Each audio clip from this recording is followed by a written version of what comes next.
अस्सलामुअलैकुम बुजुर्गों, भाइयों बहनों। ग़ज़वाए खैबर यहूद के जो कबाइल मदीना मुनव्वरा में साजिश और बदअहदी के नतीजे में मदीना मुनव्वरा से निकाले गए, उनमें से बाज़ ने खैबर में पनाह ली थी, जो मदीना मुनव्वरा से शुमाल में वाक़या है। वो वहाँ आकर भी अपनी शरारतों से बाज ना आए और मुसलमानों के ख़िलाफ़ कभी मुशरिकीन मक्का को और दीगर अरब कबाइल को इकट्ठा करके ले आए, तो कभी बनु कुरैज़ा को बदअहद पर आमादा किया और आप सल्लल्लाहु अलैहि वसल्लम ने सुलह हदीबा में मुशरिकीन मक्का की तरफ से अमन हासिल होने के बाद खैबर में मौजूद यहूदियों का मामला निपटाने का इरादा फरमाया, ताकि उन बैरूनी फितना परवरों की वजह से मदीने के दाखिली इस्तेकाम में पैदा होने वाले खलल का तदारक किया जा सके। लिहाजा आप सल्लल्लाहु अलैहि वसल्लम ने सुलह हदीबिया के बाद मुहर्रम के आखिर में खैबर की तरफ पेशकदमी का इरादा फरमाया। खैबर में बहुत वसी खेतियाँ भी थी और छोटे बड़े बहुत सारे किले भी, जिनमें से 8 किले बहुत नुमाया थे और 5 किले खैबर की एक जानब और 3 दूसरी जानब वाक़या थे।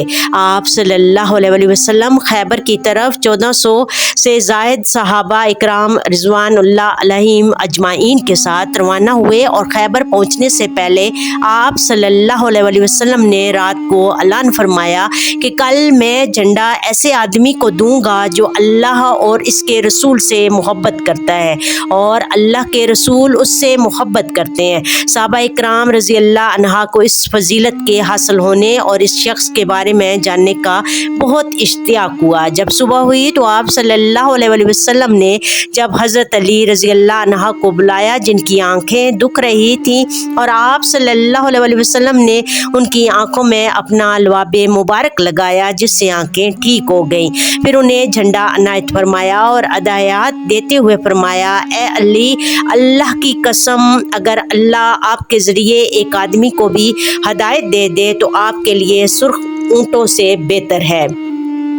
पहले किले नाम पर हज़रत अली रज़ी अल्लाह अन्हा का मुकाबला मरहब नामी पहलवान से हुआ, जिसके बारे में मशहूर था कि उसमें 1000 मर्दों की ताकत है। दोनों तरफ से अशार का तबादला हुआ और फिर हज़रत अली रज़ी अल्लाह अन्हा ने एक ही तलवार के वार से उसको ढेर कर दिया।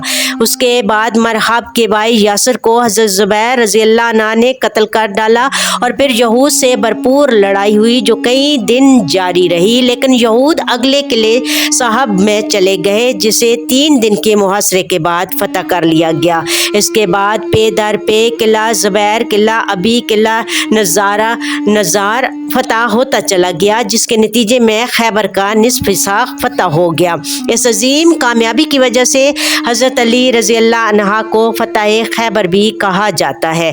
खैबर के दूसरे निस्फ में मौजूद 3 किलों में लड़ाई और मुहासरा रहा, लेकिन आखिरकार सलालम किले के मालिक अबू अल अकीक ने आप सल्लल्लाहु अलैहि वसल्लम के साथ सुलह की जो ख्वाहिश जाहिर की और इस बात पर सुलह हो गई कि तमाम लोगों की जान बख्श दी जाएगी और वहाँ से नकल मकानी कर लेंगे और सारे बगात और सारा सामान और चीज़ें मुसलमानों के हवाले कर देंगे। आप सल्लल्लाहु अलैहि वसल्लम ने यह शर्त कबूल फरमाई और मुआहदा सुलह मुकम्मल हो गया।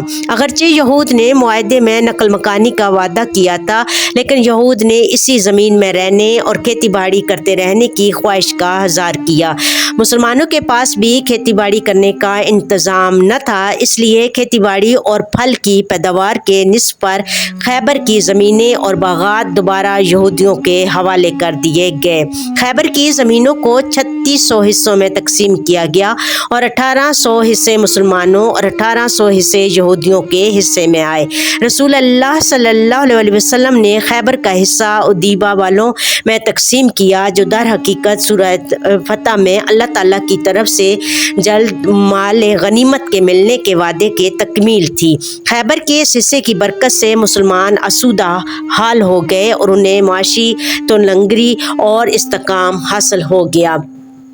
اسی غزوے کے دوران آپ صلی اللہ علیہ وسلم کے چچا زاد اور حضرت علی رضی اللہ عنہ کے بھائی حضرت جعفر رضی اللہ عنہ بن ابی طالب بھی حبشہ سے ہجرت کر کے آپ صلی اللہ علیہ وسلم کے پاس خیبر پہنچے۔ آپ صلی اللہ علیہ وسلم نے حضرت جعفر رضی اللہ عنہ کی آمد پر مسرت کا اظہار فرمایا اور یہ فرمایا کہ اللہ کی قسم مجھے اندازہ نہیں ہے کہ مجھے خیبر کے فتح ہونے کی خوشی زیادہ ہے یا جعفر کے آنے کی۔ آپ صلی اللہ علیہ وسلم نے حضرت جعفر رضی اللہ عنہ کے لیے بھی حصہ مقرر کیا اور اس طرح حضرت ابو ہریرہ رضی اللہ عنہ بھی خیبر فتح ہونے کے موقع پر پہنچے اور اسلام قبول کیا۔ آپ صلی اللہ علیہ وسلم نے ان کا حصہ بھی مقرر فرمایا۔ خیبر کی فتح کے بعد آپ صلی اللہ علیہ وسلم نے حضرت صفیہ رضی اللہ عنہا سے شادی فرمائی جو ایک یہودی سردار کی بیٹی تھی۔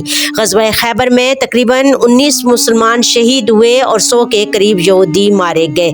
اس غزوے سے مدینہ منورہ کے داخلی استحکام کے ساتھ ساتھ مدینے کے شمال یعنی خیبر کی طرف خارجی استحکام پیدا ہونا شروع ہو گیا، جبکہ اس سے پہلے مدینہ منورہ سے جنوب کی طرف مکہ مکرمہ والوں سے پہلے ہی 10 سال کا صلح کا معاہدہ ہو چکا تھا۔ خیبر کے فتح ہونے سے یہود کی سازشیں اور ریشہ دوانیاں بھی اپنے اختتام کو پہنچی اور مسلمانوں کو معاشی تو ننگری بھی حاصل ہو گئی۔ اس سبق سے ہمیں مشکل حالات اور پیچیدہ مسائل کو حل کرنے کے اسوہ نبوی سے رہنمائی ملتی ہے اور آپ صلی اللہ علیہ وسلم کے امن کے اسوہ کا بھی اندازہ ہوتا ہے کہ آپ صلی اللہ علیہ وسلم نے طاقت اور قوت کے باوجود خیبر کے دوسرے حصے کو فتح کرنے کے بجائے صلح کو ترجیح دی اور تمام لوگوں کو معاف کر دیا اور ان کو کھیتی باڑی جاری رکھنے کی بھی اجازت مرحمت فرمائی دی۔ اس کے ساتھ ہی ہمیں فتح خیبر کی حیثیت سے حضرت علی رضی اللہ عنہ کی فضیلت اور حضرت جعفر رضی اللہ عنہ سے آپ صلی اللہ علیہ وسلم کی محبت کا بھی علم ہوتا ہے۔ ہمیں چاہیے کہ آپ صلی اللہ علیہ وسلم کے معاملات کو افہام و تفہیم کے ساتھ سلجھانے اور خاندان کے افراد کے ساتھ محبت و الفت کے ہزار کے اسوہ نبوی کو سمجھ کر اپنی عملی زندگی کا حصہ بنائیں تاکہ الجھنوں اور پیچیدگیوں سے بھی بچ سکیں اور خاندانی تعلقات میں مضبوطی اور استحکام بھی حاصل کر سکیں۔ اللہ تعالیٰ آپ سب کو ہمیشہ اپنے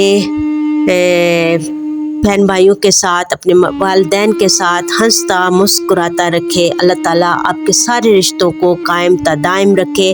اللہ تعالیٰ جو بھی بیمار ہیں اللہ تعالیٰ ان کو شفائے کاملہ عطا فرمائے۔ اللہ تعالیٰ جو بھی مشکلوں پریشانیوں اور آزمائشوں میں اللہ تعالیٰ ان کی غیبی اسباب پیدا کرے، ان کے لیے وسائل پیدا کرے۔ اللہ تعالیٰ ان کے لیے آسانیاں پیدا کرے۔